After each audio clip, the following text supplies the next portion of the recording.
Dans cet épisode, je vais vous parler de comment se passent les études d'un étudiant en Chine. Je réponds à vos questions en vous présentant la Chine et le chinois tels que je les vois et tels que je les vis. Bienvenue dans la Chine, le chinois, comment c'est vraiment.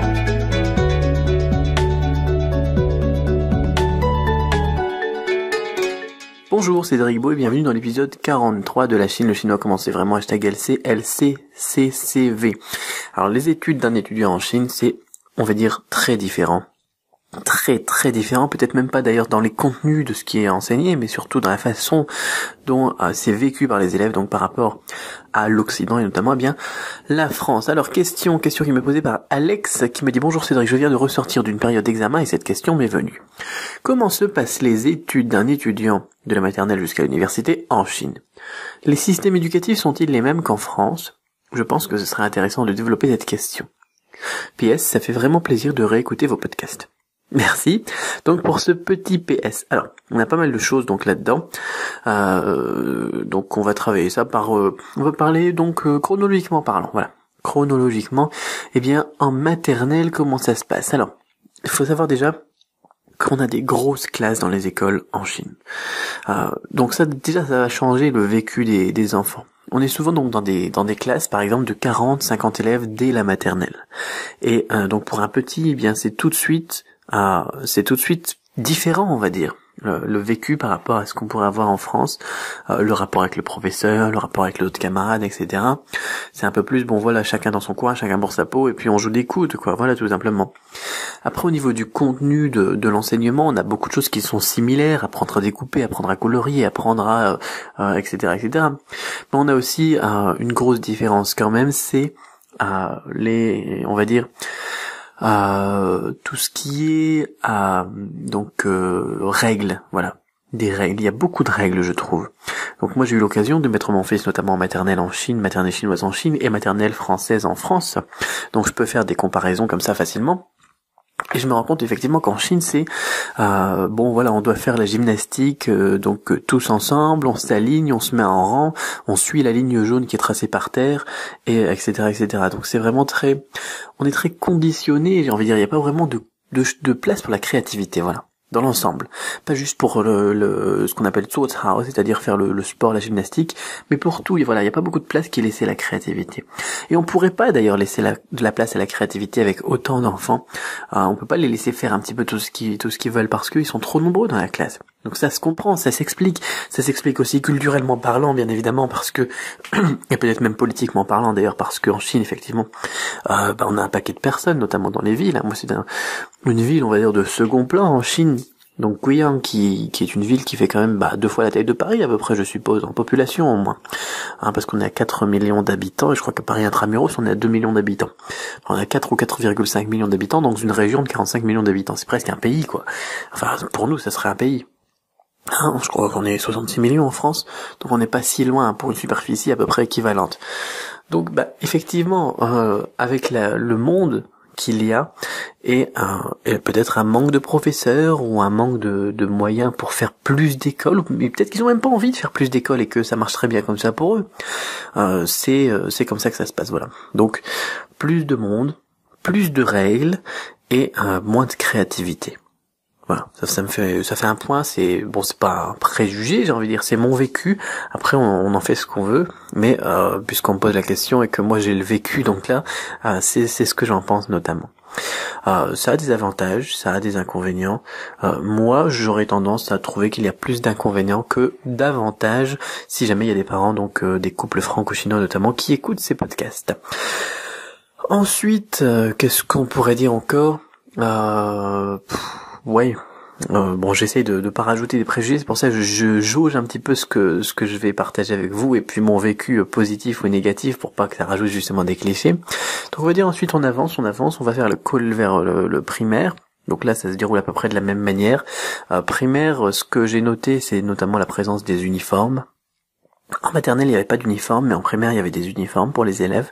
Donc là encore, c'est des règles en plus, de la créativité en moins peut-être, de la discrimination en moins, mais donc on va dire du conditionnement en plus.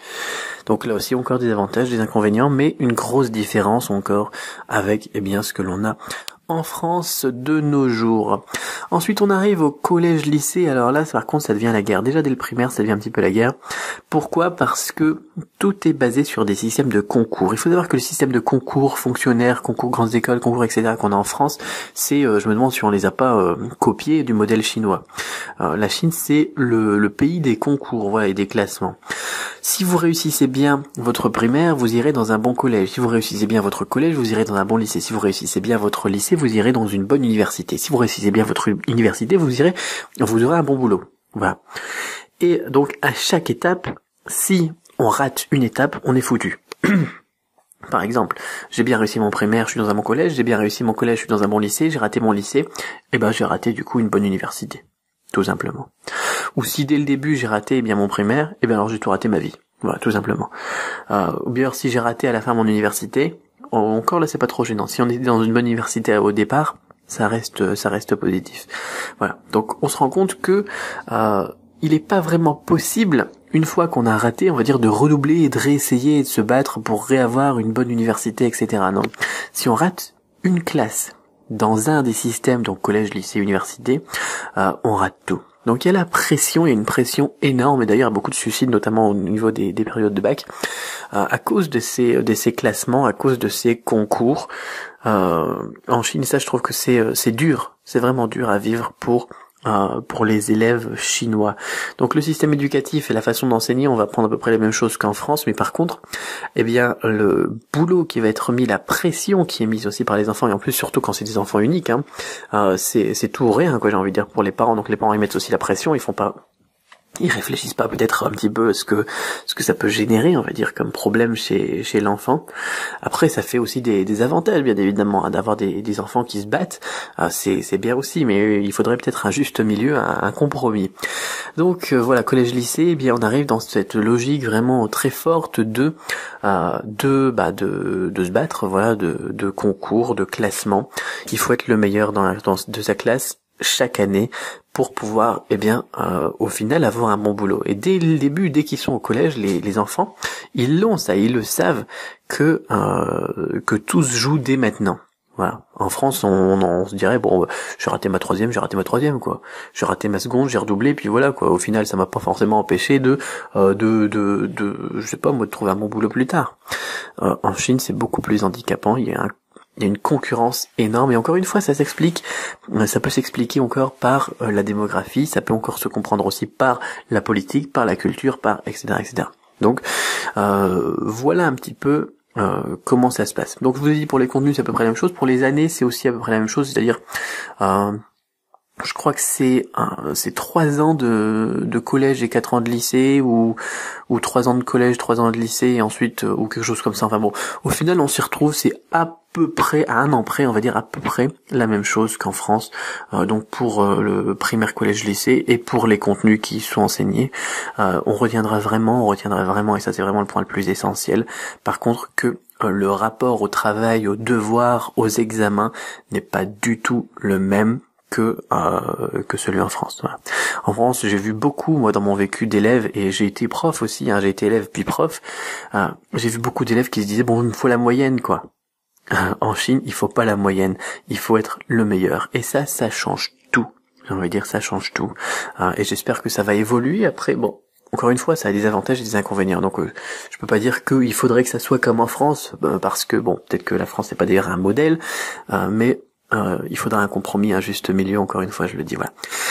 Eh bien voilà, c'est très très intéressant comme question. Je les prépare pas les réponses, je les prépare très rarement, et là je vous ai dit un petit peu comment ça m'est venu. Si ça vous fait réagir, n'hésitez pas à recompléter par une autre question sur du-chinois.com/question. Je me ferai un plaisir donc de refaire un podcast là-dessus. C'est vraiment, je pense qu'il y a beaucoup de choses à dire, même sur chaque étape, du maternel, collège, lycée, sur les concours, sur le bac chinois aussi. Là il y a aussi énormément de choses à dire, même si j'en ai déjà parlé une fois, je crois.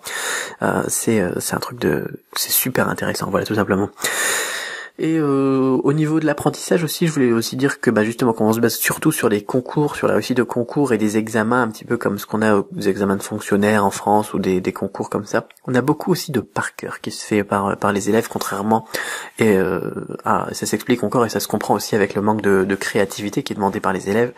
On va souvent leur dire tiens, récite-moi les leçons par cœur, récite-moi le théorème par cœur, récite-moi l'histoire par cœur, et pas beaucoup de démonstration, de prouver, de expliquer, argumenter, etc.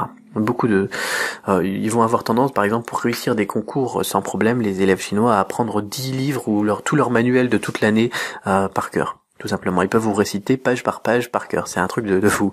Et là encore une fois, c'est difficile, ça a des inconvénients parce que c'est vraiment très difficile à vivre, je suppose, pour les élèves, et ça a aussi des avantages par rapport au développement du QI, de la mémoire, etc. D'ailleurs, je crois que les Chinois sont parmi ceux qui ont le QI moyen le plus élevé au monde. Il faudrait faire la recherche. J'avais vu passer la statistique il y a pas très longtemps. Et on se rendait compte au final que au niveau QI, ça restait quand même très très positif, on va dire, ce système éducatif, même s'il est dur et il est très sélectif. Voilà, bon. Eh bien, pour ce qui me vient à l'esprit, en tout cas pour répondre à cette question, sur le coup, réagissez, n'hésitez pas à réagir en commentaire, si vous voyez cette vidéo sur YouTube, sur Facebook, sur Twitter, si vous la voyez passer quelque part, etc. Bon, bien évidemment, moi j'ai tendance à préférer que vous commentiez sur YouTube pour pouvoir y répondre, on va dire centraliser un petit peu tous les commentaires, mais n'hésitez pas à réagir un peu partout et à partager aussi toutes ces vidéos. Enfin podcast, ça dépend comment est-ce que vous le voyez. Si vous êtes sur iTunes, c'est en audio, sur Podbean c'est en audio, sur YouTube c'est en vidéo, mais au final on voit que ma tête, donc ça reste un audio quand même. Bon voilà, j'arrête de parler maintenant, c'est fini. Gardez l'esprit ouvert, ensemble on tue les préjugés, on se retrouve demain pour l'épisode 44 de LCCCV. Bye bye.